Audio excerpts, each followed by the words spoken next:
ಒಂದು ಕಾಲದಲ್ಲಿ ಇಡೀ ದೇಶದಲ್ಲಿ ತನ್ನ ಪ್ರಭುತ್ವವನ್ನು ಸಾಧಿಸಿದ್ದಂತಹ ಕಾಂಗ್ರೆಸ್ ಇದೀಗ ಸೋತು ಸುಣ್ಣವಾಗಿದೆ.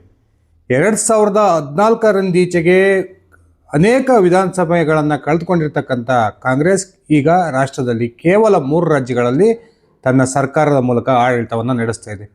ಇಂತಹ ಕಾಂಗ್ರೆಸ್ ಪಕ್ಷಕ್ಕೆ ಈಗ ತನ್ನ 3 ಸರ್ಕಾರಗಳ ಪೈಕಿ 2 ಸರ್ಕಾರಗಳು ಅಸ್ತಿತ್ವವನ್ನು ಕಳೆದುಕೊಳ್ತಕ್ಕಂಥ ಒಂದು ಅಪಾಯ ಎದುರಾಗಿದೆ. ಹಾಗಾದರೆ ಯಾವ ಕಾರಣಕ್ಕೆ ಈ ಕಾಂಗ್ರೆಸ್ ಸರ್ಕಾರಗಳು ಪತನವಾಗ್ತವೆ? ನಿಜಕ್ಕೂ ಕೂಡ ಯಾವ ಒಬ್ಬ ನಾಯಕನಿಗೆ ಅಧಿಕಾರ ಸಿಗಲಿಲ್ಲ ಅನ್ನೋ ಕಾರಣಕ್ಕೆ 2 ಸರ್ಕಾರಗಳು ಪತನ ಆಗ್ತವೆ ಅನ್ನುವ ಪ್ರಶ್ನೆಗಳು ಹುಟ್ಕೊಂಡಿದ್ದಾವೆ.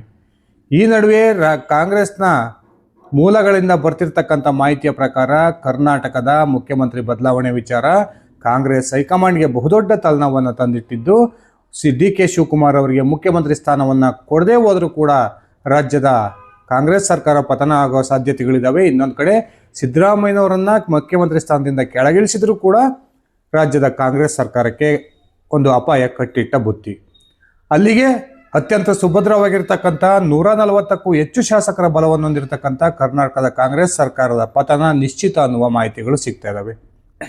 ಕರ್ನಾಟಕದ ಕಾಂಗ್ರೆಸ್ಸಿಂದೇನೋ ಈ ಪರಿಸ್ಥಿತಿ ನಿರ್ಮಾಣ ಆಗಿದೆ, ಸರಿ, ಈ ಸರ್ಕಾರ ಆಗೋ ಈಗೋ ತನ್ನ ಅಸ್ತಿತ್ವವನ್ನು ಕಳೆದುಕೊಳ್ಳುತ್ತೆ ಅನ್ನುವ ಒಂದು ಮಾತುಗಳು ಬಹು ಜೋರಾಗಿ ಕೇಳಿ ಬರ್ತಾ ಇದ್ದಾವೆ. ಹಾಗಾದರೆ ಇನ್ನೊಂದು ಯಾವುದು ಕಾಂಗ್ರೆಸ್ ಸರ್ಕಾರ ಪತನ ಆಗೋದು?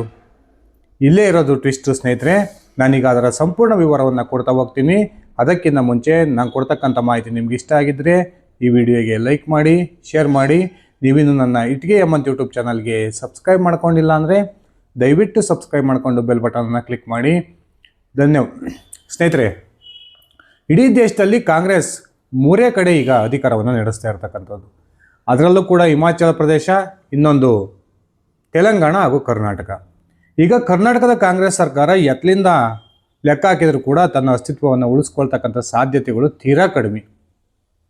ಈಗಾಗಲೇ ಡಿ.ಕೆ. ಶಿವಕುಮಾರ್ ಜನವರಿ 15ರವರೆಗೂ ಕೂಡ ಕಾದು ನೋಡಿ, 15ರ ಒಳಗೆ ಏನಾದರೂ ಕಾಂಗ್ರೆಸ್ ಹೈಕಮಾಂಡ್ ಒಂದು ದೃಢ ನಿರ್ಧಾರವನ್ನು ತೆಗೆದುಕೊಳ್ಳದೆ ಹೋದರೆ ಸಂಕ್ರಾಂತಿಯ ನೆಕ್ಸ್ಟ್ ದಿನ ಅಂದರೆ ಜನವರಿ 16ಕ್ಕೆ ಸುಮಾರು 40 ಶಾಸಕರೊಂದಿಗೆ ಶ್ರೀಲಂಕಾದ ಪ್ರವಾಸವನ್ನು ಕೈಗೊಳ್ತಾರೆ. ಆ ಮೂಲಕ ರಾಜ್ಯ ಕಾಂಗ್ರೆಸ್ನಲ್ಲಿ ರೆಸಾರ್ಟ್ ರಾಜಕಾರಣ ಆರಂಭ ಆಗುತ್ತೆ ಅನ್ನುವ ಮಾಹಿತಿಗಳು ಸಿಗ್ತಾ ಇದ್ದಾವೆ.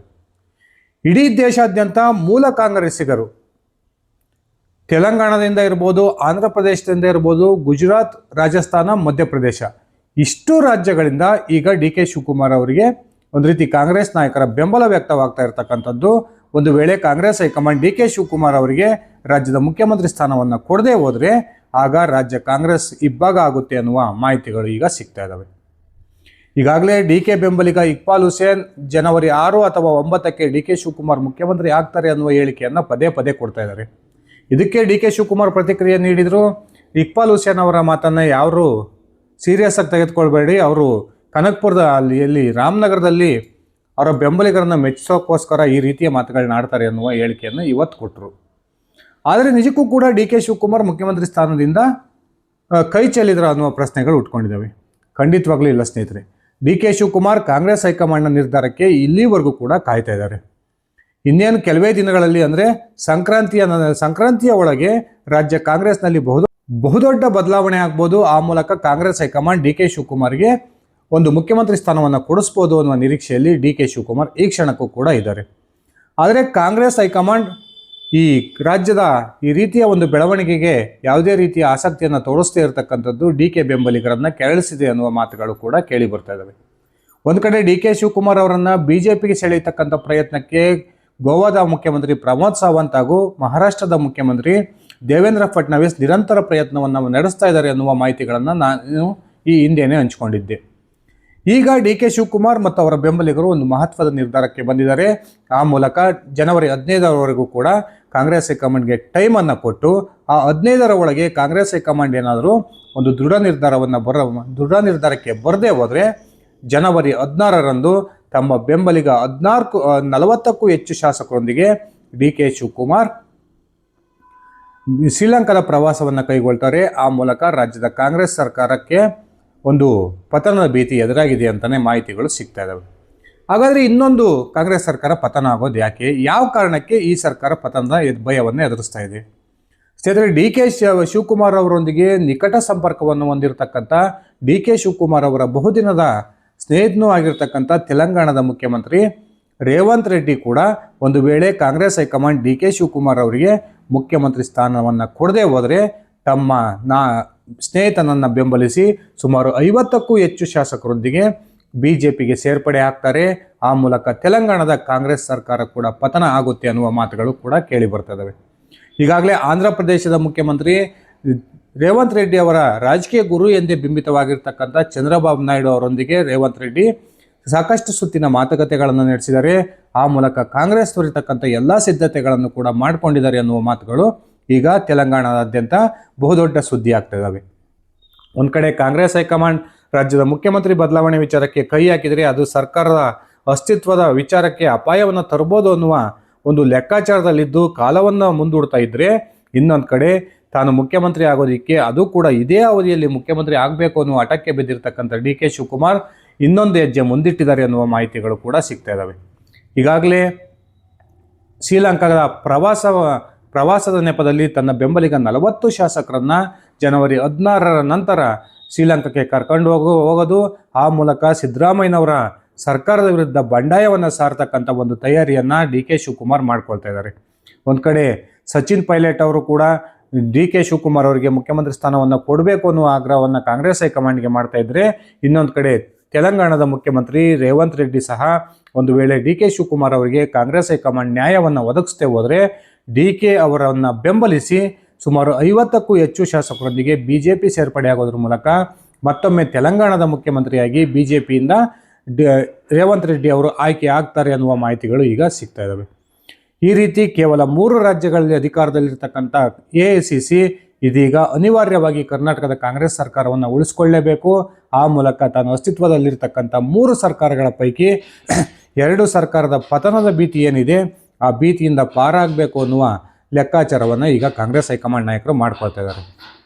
ಒಂದು ಕಡೆ ಡಿ ಕೆ ಪಕ್ಷನಿಷ್ಠನಾಗಿದ್ದು ಸುಮಾರು 40 ವರ್ಷಕ್ಕೂ ಹೆಚ್ಚು ಕಾಲ ತನ್ನ ಪಕ್ಷಕ್ಕೆ ತನು ಮನ ಧನದ ಒಂದು ತ್ಯಾಗವನ್ನು ಮಾಡಿರ್ತಕ್ಕಂಥ ಈ ಸಂದರ್ಭದಲ್ಲಿ ಅಹಿಂದ ನಾಯಕ ಸಿದ್ದರಾಮಯ್ಯನವರನ್ನು ಕೆಳಗಿಳಿಸದೇ ಇರತಕ್ಕಂಥ ತೀರ್ಮಾನಕ್ಕೆ ಕಾಂಗ್ರೆಸ್ ಹೈಕಮಾಂಡ್ ಬಂದಿರತಕ್ಕಂಥದ್ದು ಡಿ ಕೆ ಬೆಂಬಲಿಗರನ್ನು ಕೆರಳಿಸಿದೆ ಅನ್ನುವ ಮಾತುಗಳು ಕೂಡ ಈಗ ಕಾಂಗ್ರೆಸ್ ಪಾಳ್ಯದಲ್ಲಿ ಕೇಳಿ ಬರ್ತದವೆ. ಈಗಾಗಲೇ ಡಿ ಕೆ ಬೆಂಬಲಿಗರು ಜನವರಿಯಲ್ಲಿ ಬಹುದೊಡ್ಡ ರಾಜಕೀಯ ಕ್ರಾಂತಿ ಆಗ್ಬೋದು, ಆ ಮೂಲಕ ಡಿ ಕೆ ಶಿವಕುಮಾರ್ ರಾಜ್ಯದ ಮುಖ್ಯಮಂತ್ರಿ ಆಗೇ ಆಗ್ತಾರೆ ಅನ್ನುವ ಒಂದು ಮಾತುಗಳನ್ನು ಪದೇ ಪದೇ ಬಹಿರಂಗವಾಗಿ ಹೇಳ್ತಾ ಇದ್ರೆ, ಸಿದ್ದು ಬೆಂಬಲಿಗರಂತೂ ಯಾವುದೇ ಕಾರಣಕ್ಕೂ ರಾಜ್ಯದಲ್ಲಿ ಮುಖ್ಯಮಂತ್ರಿ ಬದಲಾವಣೆ ಇಲ್ಲ, ಉಳಿದಿರ್ತಕ್ಕಂಥ ಅವಧಿಗೂ ಕೂಡ ಸಿದ್ದರಾಮಯ್ಯನವರೇ ಮುಖ್ಯಮಂತ್ರಿಯಾಗಿ ಮುಂದುವರಿತಾರೆ. ಅದಕ್ಕೆ ಈಗ ಸಿದ್ದರಾಮಯ್ಯನವರು ಹೈಕಮಾಂಡ್ ನಾಯಕರಲ್ಲಿ ಸಂಪುಟ ಪುನರ್ರಚನೆಗೆ ಒಪ್ಪಿಗೆಯನ್ನು ಪಡಿತಕ್ಕಂಥ ಪ್ರಯತ್ನವನ್ನು ನಡೆಸ್ತಾ ಇದ್ದಾರೆ ಅನ್ನುವ ಮಾಹಿತಿಗಳನ್ನು ಹಂಚಿಕೊಳ್ತಾ ಇದ್ದಾರೆ. ಒಂದು ವೇಳೆ ಕಾಂಗ್ರೆಸ್ ಹೈಕಮಾಂಡ್ ಏನಾದರೂ ಸಚಿವ ಸಂಪುಟದ ಪುನರ್ರಚನೆಗೆ ತನ್ನ ಒಪ್ಪಿಗೆಯನ್ನು ಕೊಟ್ಟಿದ್ದೇ ಆದರೆ ಅದು ಸಿದ್ದರಾಮಯ್ಯನವರೇ ಮುಖ್ಯಮಂತ್ರಿಯಾಗಿ ಮುಂದುವರಿತಾರೆ ಅಂತಕ್ಕಂಥ ವಿಚಾರವನ್ನು ಕ್ಲಿಯರ್ ಮಾಡುತ್ತೆ.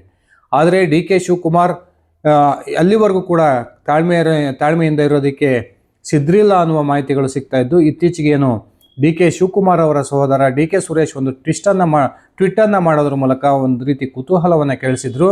ನಾವು ಗುರಿಯನ್ನು ಸಾಧಿಸೋ ಹಾದಿಯಲ್ಲಿ ಯಾವುದೇ ಕಾರಣಕ್ಕೂ ಕೂಡ ವಿರಮಿಸಬಾರ್ದು, ನಾವು ಗುರಿ ತಲುಪೋವರೆಗೂ ಕೂಡ ನಿರಂತರವಾಗಿ ನಮ್ಮ ಪ್ರಯತ್ನ ಇರಬೇಕು ಅನ್ನುವ ಟ್ವೀಟನ್ನು ಏನು ಡಿ ಕೆ ಸುರೇಶ್ ಅವರು ಮಾಡಿದರು. ಆ ಡಿ ಕೆ ಸುರೇಶ್ ಅವರ ಆ ಟ್ವೀಟ್ ನಿಜಕ್ಕೂ ಕೂಡ ಡಿ ಕೆ ಶಿವಕುಮಾರ್ ಅವರು ಮತ್ತು ಅವರ ಬೆಂಬಲಿಗರ ಮುಂದಿನ ದಾರಿ ಏನು ಅನ್ನೋದನ್ನು ಸ್ಪಷ್ಟಪಡಿಸಿತ್ತು.